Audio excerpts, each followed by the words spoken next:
subconsciously and more consciously strike a balance between who you are in your physical body and who you are as non-physical energies, because you are both, you see, you know? You are both. You are an extension of source energy, but you are not an extension that is separated from that source energy. You are an extension of that source energy.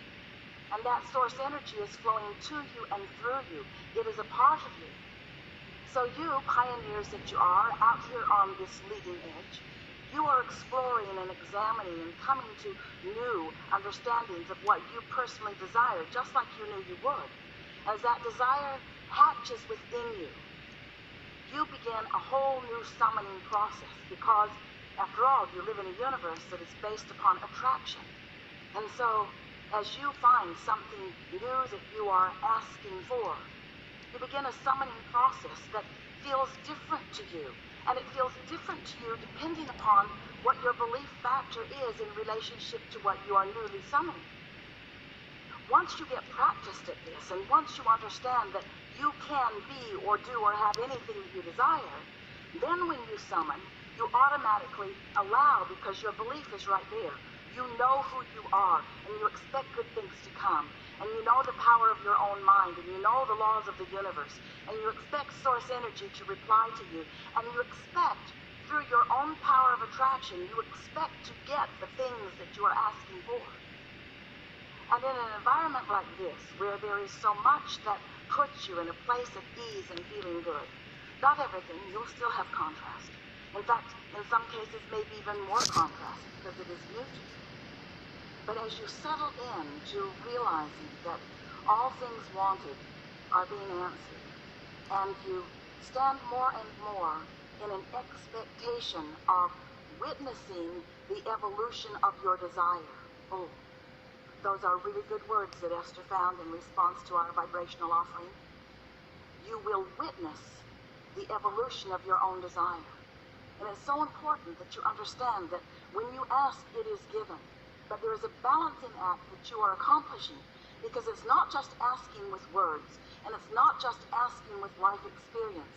It's contouring your expectation so that you let what you have asked for in, which means so that you find yourself in a place where you are perceptually aware of what's going on around you, but even more, you are viscerally aware of what you are doing vibrationally. You figured out, and we'll talk about it, how to balance the energy between your desire and your belief. Because if you desire something that you doubt, there's no balancing going on. If you desire something that you are annoyed because it has not yet come, there's no balance in your vibration. And so the attraction that you are about is a lopsided, not working very well for you attraction, because only half of it is there. You want it, but you don't believe it. So if you want something and you don't believe, you're calling it and pushing it away at the same time. That's what causes stress and tension. That's what every negative emotion is about. In these days that we are together, it is our desire that you figure out, and we'll talk until you do, that you figure out how to balance your desire and your belief, so that you come to expectation of what you are asking for, so that you come to realize consciously that you are a powerful creator here with magnificent intent and purpose, with so many resources at your fingertips and so much non-physical assistance flowing to you. Sometimes it's like you have your shield up, a sort of umbrella of sorts that is keeping you from receiving the very thing that you're asking for. Sometimes you think that when you've asked for it, that it should just drop right into your experience. I want it, boom, there it is. And we say, not as much fun in that as you think. You just think that there is fun in that because you have been annoyed at the long lag time between asking and receiving. But you do not have to develop patience once you get the hang of this. Instead, you will find yourself enjoying the unfolding of your desire. You'll find yourself enjoying witnessing your receptivity, witnessing you're receiving the thought, witnessing receiving an impulse, witnessing being wise enough to follow that impulse, and then witnessing a positive result of following that impulse. You're going to feel like you have your own hands in your own clay, because you do. But you're going to be pleased with what you're molding. You're going to be pleased, yes, with the outcome. Yes, with the physical manifestation. Yes, that is sure to come. We're not trying to talk you out of your physical manifestations, but we want to talk you into a happy journey along the way. We want you to feel the exhilaration of being ready, to be ready, to be ready, to be ready, to be ready. And we want you to revel in your newfound everyday capacity to be ready for more. We want you to realize that anything you desire is already coming to you. Attraction is what this is all about. Attraction, there is no assertion. But you see, a really wonderful thing is happening for you. A really, really, really wonderful thing is happening for you. Such a wonderful thing is happening for you. Because you are here in these bodies, but you're not here only as you, as your human self. Your inner being, your source energy, is here with you, flowing to you and through you, and is a big part. We want you to hear this. We've not said this to you before, but it's time for you to know this, to understand this, and to expect good things as a result of your knowing of it. Your inner being has a point of attraction too. Your inner being has a point of attraction too. And while your inner being cannot throw something to you, your inner being cannot assert something into your experience, when you ask for it, your inner being, who is a part of you, can hold the knowing of what you're asking for in such clear awareness that your point of attraction becomes more vivid and more powerful because you have asked. Do you get that? Did you hear what we just said? So now what that means is, now that you've asked and your inner being is holding vibrational awareness of what you want, and law of attraction is responding to the attraction that your inner being has going on, now a really interesting thing is happening to you. Because you're summoning, and your inner being is summoning too, but you have your own free will of your own free thoughts, and you can think thoughts that block that if you choose to. Now, most of you would say, I would never do that, even though you do it every day, because every subject is really two subjects. And sometimes you think you're thinking about the money that you desire when you're focused upon not enough of it. Or you think about the lover that you are summoning, but you're focused upon the absence of that lover. In other words, sometimes you are thinking thoughts, you, human adorable, human you, you're thinking thoughts that are vibrationally inconsistent or vibrationally resistant to what you have asked for and what is being summoned to you by that larger part of you. You understand that in a new way just now, don't you? Don't you? We can start over.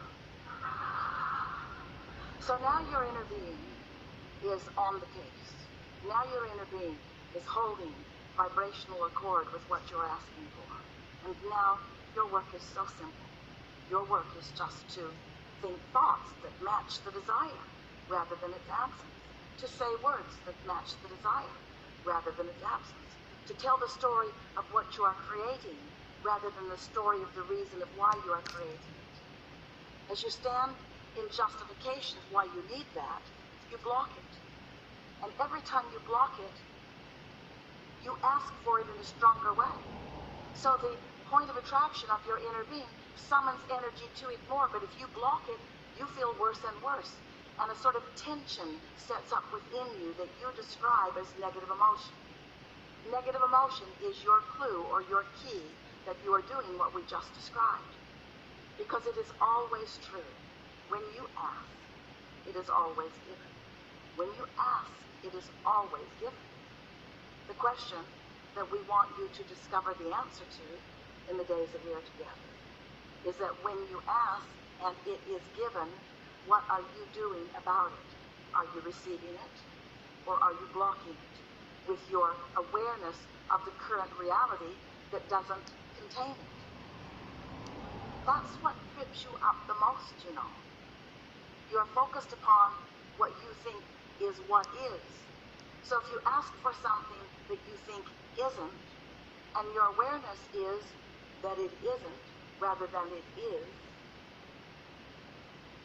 as you focus upon the isn't-ness of what we know as the is-ness, then you block it. You don't let it come. And then you complain. This isn't working for me, when it is.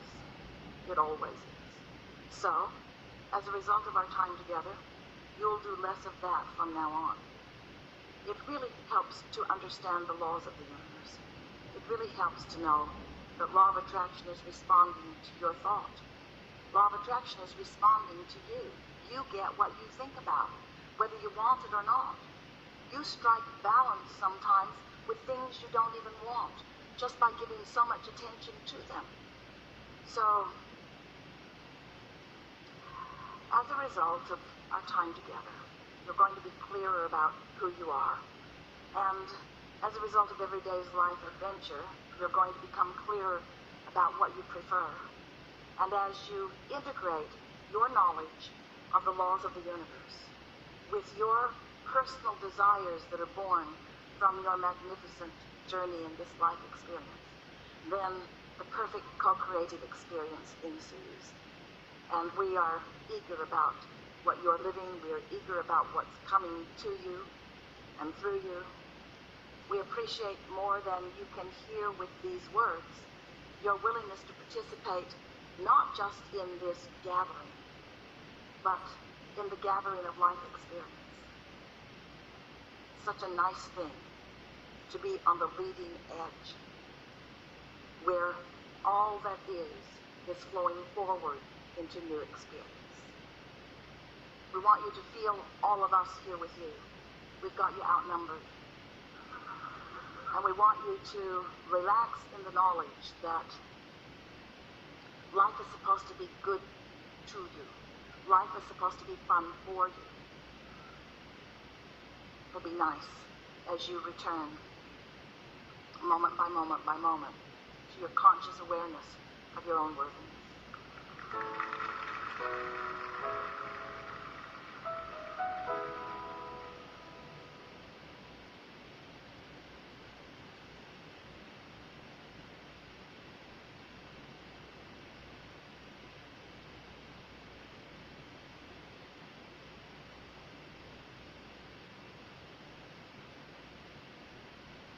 So, there are a few things that it is our desire to help you reconfirm within yourself today. First, it would be nice if you could accept the existence of this vortex of creation. And it would be even nicer if you could see it as we see it, as your present tense of creation. So that when your friend says to you, I don't see any improvement in your life, you can stand firmly inside your vortex of creation and say, that's because it's not visible to those who are outside the vortex. And they will say, have you seen a doctor lately? And you will say there are no doctors in the vortex of creation.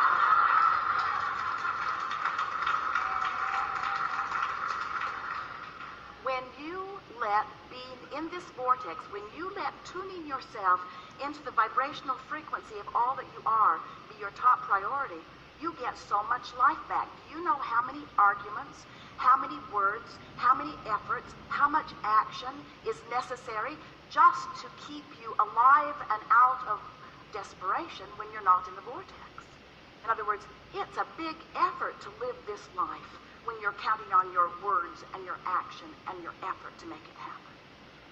It's interesting, you could just have a conversation with one very well-meaning mother about her child that she adores more than life itself, and listen to all of the gyrations that she is going through in order to sort of kind of understand what's going on with her little boy and put it in the proper perspective, when really all she needs to do is step away from whatever's bothering him and away from whatever's bothering her and focus upon something that gives her access to the vortex, and from inside the vortex, everything's clear.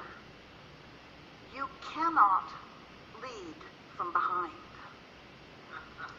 And if you are not in the vortex, then you have nothing to give anyone. Sometimes people say, Abraham, it seems like you teach selfishness. And we say, we really, really, really, really do.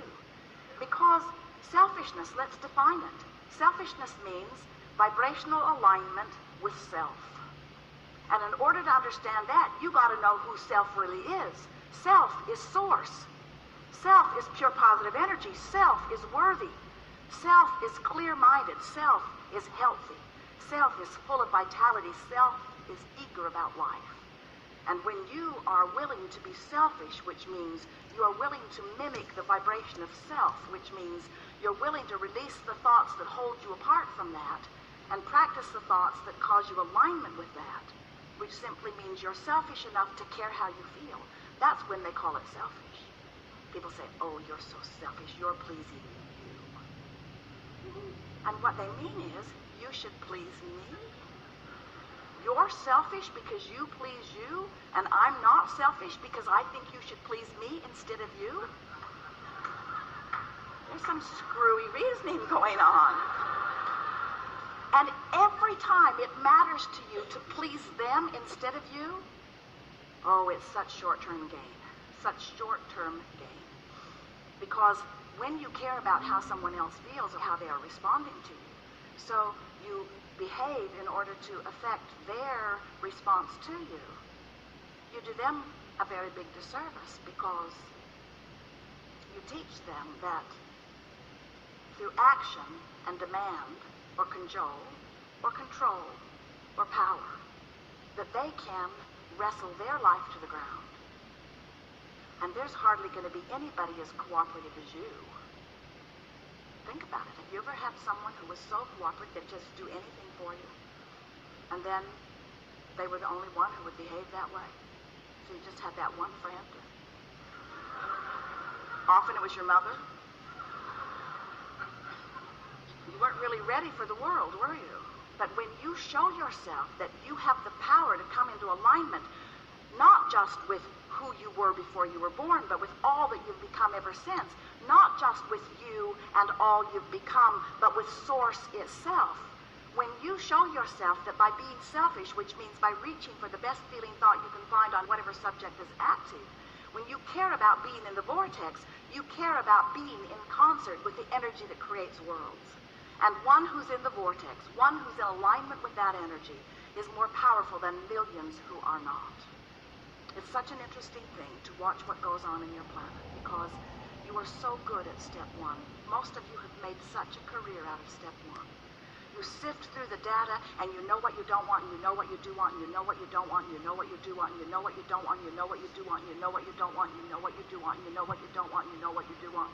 And Source is over here, knowing what you want, being what you want, sending out a signal of what you want. Law of Attraction's over here, gathering what you want, gathering what you want, gathering what you want, gathering what you want. You're over here.